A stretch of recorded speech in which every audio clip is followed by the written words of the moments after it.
అయితే తుమ్మిడికి దగ్గర నేను బ్యారేజ్ కట్టను, ప్రాజెక్టును నేను మేడిగడ్డకు తరలిస్తున్నా అని చెప్పినవో సేమ్ రీజన్స్ మేడిగడ్డ బ్యారేజ్ దగ్గర ఉన్నాయి. కాబట్టి అక్కడ నువ్వు చెప్పిన రీజన్ సహేతుకం కాదు. నువ్వు సమయానుకూలంగా నువ్వు చేయాల్సిన తప్పులకు ఒక ముసుగు దొడుక్కుంటున్నావని ఈ రిపోర్ట్ ఇచ్చింది అధ్యక్ష. అందుకే ఈ రిపోర్ట్ మీద వాళ్ళకి అంత కక్ష, ద్వేషము, పగ అధ్యక్ష. అందుకే అట్లా మాట్లాడుతున్నారు అధ్యక్ష. ఇప్పటికైనా హరీష్ రావు గారు ఈ వాస్తవాలను కమిషన్ రిపోర్ట్ ఇచ్చింది, మీరు న్యాయస్థానం ముందర మీకు కావాల్సిన అన్ని వాదనలు చేస్తున్నారు. ఇక్కడ మీరు ఏ వాదన చేసినా నాకేం అభ్యంతరం లేదు. కాకపోతే ఈ సభను తప్పుదోవ పట్టించకండి దయచేసి. ఈ సభలో శాశ్వతంగా ఉండే రికార్డు ఇది. ఈ రికార్డు భవిష్యత్ తరాలు వచ్చే ఎమ్మెల్యేలు కానీ లేకపోతే ప్రభుత్వాలు కానీ మీరిచ్చే తప్పుడు సమాచారం చదివి ఇదే నిజం కాబోలు అనుకొని వాళ్ళు భ్రాంతికి లోనే అవకాశం ఉంది. కాబట్టి దయచేసి హరీష్ రావు గారు వాస్తవాలన్నీ ఇక్కడ ఉన్నాయి. కమిషన్ వీటన్నిటిని పరిగణలోకి తీసుకుంది. దయచేసి మీరు వాస్తవాలు ఏమన్నా ఉంటే మీరు చెప్పండి, అది ప్రజలకు కూడా ఒక అవగాహన వస్తుంది.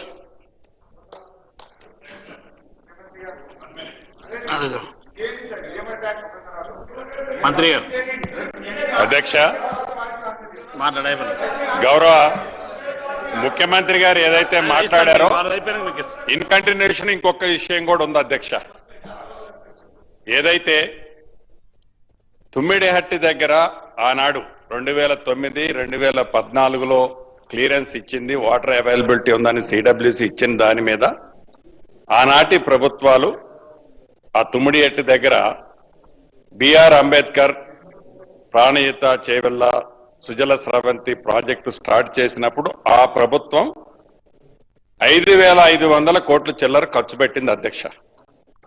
2014 తర్వాత ఏదైతే ఈ ప్రభుత్వం ఏర్పడిన తర్వాత మాట్లాడితే నీ చరిత్ర తీస్తా, ఎందుకు రచ్చిపోతుండ ఆయన, తప్పకుండా తీస్తా.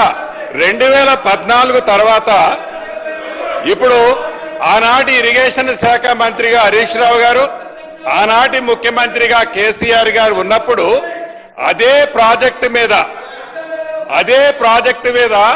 6,100 కోట్లు ఖర్చు పెట్టారు అధ్యక్ష.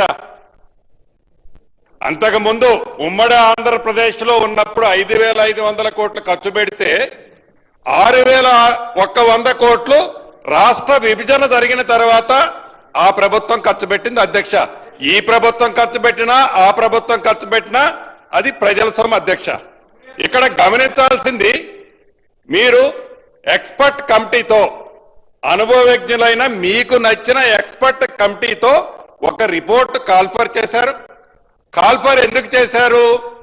దాన్ని అవాయిడ్ చేపట్టడం కోసం. ఏదైతే తుమ్మిడిహట్టి దగ్గర కట్టిన, ఇందాక గౌరవ ముఖ్యమంత్రి గారు అనేక జీవోలు కోట్ చేసి పిసి ఘోష్ గారు ఆ నివేదికలో ఇచ్చిన చర్చ సందర్భంగా ఆ నివేదికను ఎక్స్ప్లెయిన్ చేసేటప్పుడు దానికి సంబంధించింది ఎక్స్ప్లెయిన్ చేస్తూ ఏదైతే ఆ తుమ్మిడిహట్టి దగ్గర కట్టే దాని గురించి వివరించినప్పుడు ఆ ఉన్న ఫీజిబిలిటీని కాదు, మాకు కన్వీనియంట్ గా ఉండాలి అని మేడిగడ్డ దగ్గర బ్యారేజీకి ఈ ఎక్స్పర్ట్ కమిటీ రిపోర్ట్ ఇస్తుందని, ఆ మేడిగడ్డ దగ్గర రీడిజైన్ పేరుతో ఒక కొత్త కాన్సెప్ట్ తీసుకురాకపోతే మాకు రావాల్సింది రాదు అని ఒక మంచి ఆలోచనతో మీరు ప్లాన్ చేశారు అధ్యక్ష. మీరు 6,100 కోట్లు ఖర్చు పెట్టినప్పుడు మీ ఆలోచన ఎందుకు లేదు? కనీసం రిపోర్టు ఇచ్చిన దాకైనా ఆగకుండా ఎందుకు ఖర్చు పెట్టారు? అదే మేడిగడ్డ దగ్గర సంబంధించిన 3 బ్యారేజీలు కట్టేటప్పుడు విత్-ఇన్ 25 days లో యాప్ కోర్సుకు పర్మిషన్ ఇచ్చేది, డిపిఆర్ చేయమన్నారు, ఎస్టిమేట్ చేశారు, రాత్రికి రాత్రే జీవోలు ఇచ్చారు, టెండర్లు పిలిచారు, ఫౌండేషన్లు వేశారు. 20-25 రోజుల్లోనే ఈ 3 ప్రాజెక్టులు కట్టారు. మీరు అక్కడ ఎక్స్పర్ట్ కమిటీ ఇచ్చిన రిపోర్టుని పక్కన పెట్టారు. 6,100 కోట్లు ఎట్లా ఖర్చు పెట్టారన్నది ఒక అంశం అధ్యక్ష. రెండవది, అదే మేం బేసిజానికి పోలా, ఆడ ఫీజిబిలిటీ వాటర్ ఉందని చెప్పినా కూడా దాన్ని పక్కన పెట్టారు. మీరు సీతారామ ప్రాజెక్టు ఆనాడు ప్రతిపక్షంలో ఉన్న బట్టి విక్రమార్క గారు అనేక సందర్భాల్లో రాజీవ్ సాగర్, ఇందిరా సాగర్ కు సంబంధించి మీరు తుంగలో తొక్కి సీతారామ ప్రాజెక్టు తీసుకొచ్చి ఏదైతే 2,800 కోట్లు అయ్యేది 9,000 కోట్లు, మళ్ళీ మేము వచ్చేసరికి మా నెత్తిన 18,000 కోట్లకి రెడీగా ఆర్ఈలు పెడితే దాన్ని మేము రాజీవ్ సాగర్ ఇందిరా సాగర్కి మళ్ళీ సీతారామాన్ని వైండప్ చేసి మేము దానికి పోలా అధ్యక్ష, బేసిజానికి పోలా. కానీ డబ్బు అన్ని కోట్లు ఖర్చు పెట్టారు, ఆ ప్రాజెక్టుని కంప్లీట్ చేయాలని ఈ ప్రభుత్వం చిత్తశుద్ధితో పనిచేస్తుంది అధ్యక్ష. మీరు కేవలం మీ స్వార్థం కోసం, మీ స్వలాభం కోసం అక్కడ రాజీవ్ సాగర్ ఇందిరా సాగర్ ని రీడిజైన్ పేరుతో దాన్ని ఎత్తి సీతారామ ప్రాజెక్టు తీసుకొచ్చారు. ఇక్కడ తుమ్మిడేటు దగ్గర ఈ ప్రాజెక్ట్ ని ఎత్తి మేడిగడ్డ కాళేశ్వరం పేరుతో ఈ ప్రాజెక్టుని తీసుకొచ్చి టోటల్ గా ఒకే ఒక కాన్సెప్ట్ తో ఎట్లా 1,00,000 కోట్లు మనం కొల్లగొట్టాలనే కాన్సెప్ట్ తోనే ఈ ప్రాజెక్టు చేశారు అనేదే ఆ కమిషన్ పూర్తి నివేదికలో ఇచ్చిందన్నది తమర ద్వారా గౌరవ సభ్యులకి రాష్ట్ర ప్రజలకు కూడా తెలియజేస్తున్న అధ్యక్ష. హరీశ్రావు గారు. థ్యాంక్ యూ అధ్యక్ష. గౌరవనీయులు అంటే ముఖ్యమంత్రి గారికి పోయే ముందు పొంగులేటి గారికి కంప్లీట్ చేసి అటు వెళ్తా పెద్ద ఆయన కదా సార్. ఇప్పుడు సీతారామ ప్రాజెక్టు గురించి మాట్లాడినారు. మరి సీతారామ ప్రాజెక్టుకు శంకుస్థాపన చేసినప్పుడు కేసీఆర్ గారు పక్కనే ఉన్నారు కదా వారు he was very much presence in that meeting. So మాయ మాటలు, మాయ కథ, రోజుకొక డ్రామా చేసే స్వభావం కాదు. మీరు విజువల్స్ తీసుకోండి. మీరు సీతారామ ప్రాజెక్టు చేసేటప్పుడు మీ పార్టీలోనే నేను లేను. ఏం మాట్లాడుతున్నారు?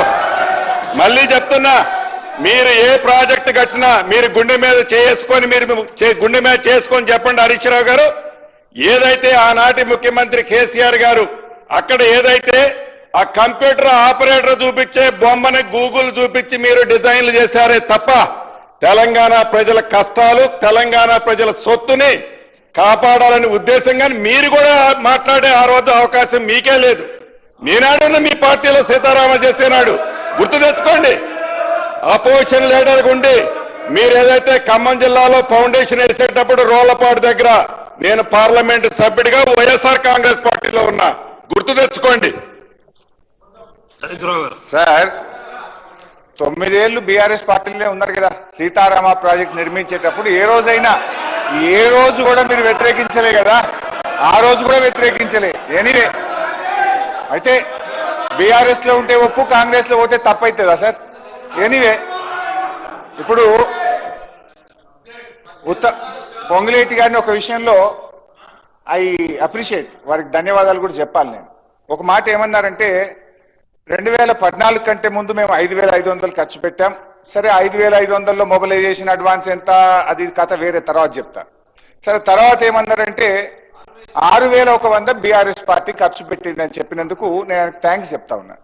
ఎందుకు ఈ థ్యాంక్స్ చెప్తున్నట్టు అధ్యక్ష, దట్ షోస్ అవర్ సిన్సియారిటీ. అంటే మేము 2014 జూన్ 2 అధికారంలో వచ్చిన తర్వాత 7